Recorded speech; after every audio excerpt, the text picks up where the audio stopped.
Hey fellow Aliner owners, anybody else that's got a small camper. I had an idea for some outside storage, some additional outside storage that my camper sorely needed, and it's really simple and easy and cheap, so I thought I'd share it with you. So let's take a look at it. So my Aliner has the heat pump here in the back. When you have shore power, you've got air conditioning or a heater, but because of that, it only has the one outdoor storage lock for here.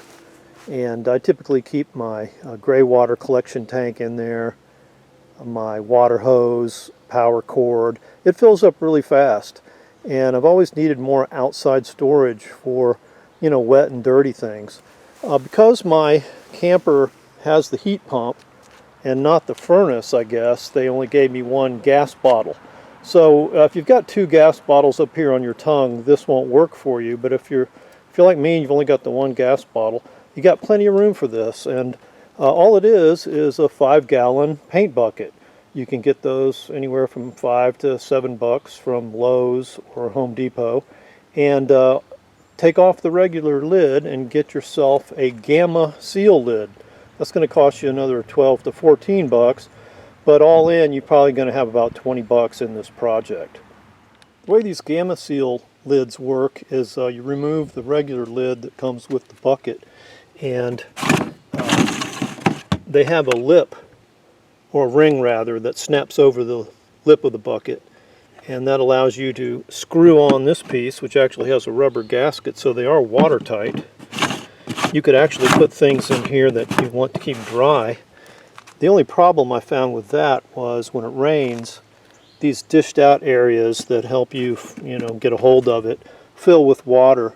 And then when you unscrew the lid, the water inevitably runs into the bucket, dribbles down in there. So I just went ahead and drilled holes in it to let the water through, and then holes in the bottom of the bucket so that the water will just pass right through.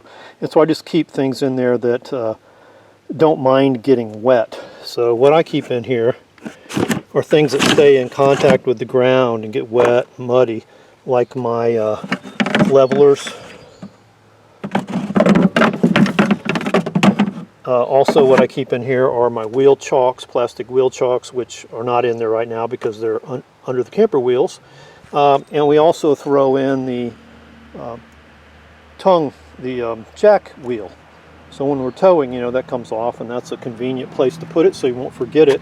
And so all these things are wet and muddy, and it's good to keep them here. It's better than throwing them in the car or trying to fit them in the camper somewhere. And as I said, my storage is already completely full. So how I mounted this, super simple, is I just drilled holes, 3 in the bottom of the bucket, and ran stainless steel bolts using big oversized washers. Those are galvanized, trying to keep the rust down on everything.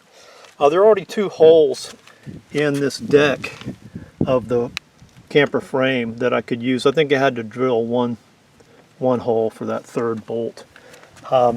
And yeah, then I used locking washers on the underneath side so they won't come loose and fall down the road. Now, because of this lip that it sits on, there's a gap, between the bottom of the bucket and the frame. And if you don't do something to fill that, when you squeeze your bolts down, it'll just crack the bottom of your bucket. So I was able to find in my shop just these rubber washers or bushings, and they seem to be the perfect height.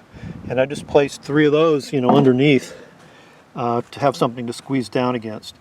And for good measure, I had this nylon strap from some piece of camping gear or something, and so I strapped that around the bucket and fed it behind this metal arm that secures the propane bucket, and does real well.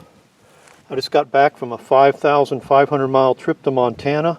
I live in western North Carolina. It was a long haul, 20 nights, consecutive nights camping in this thing, and this rode with it all the way, absolutely no problems. So that's just a cheap and easy solution for more outdoor storage on your Aliner camper if you don't have a second propane bottle. And it's worked real well for me. I wanted to share it with you, and thanks for watching.